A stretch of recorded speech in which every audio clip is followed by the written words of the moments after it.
dan kebenarannya dengan yang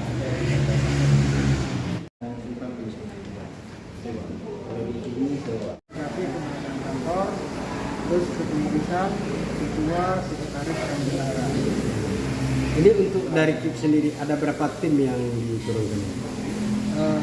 Kita ada 5 tim yang dibagi per tim itu ada sekitar 5 orang, dan hari ini semua sudah melakukan verifikasi.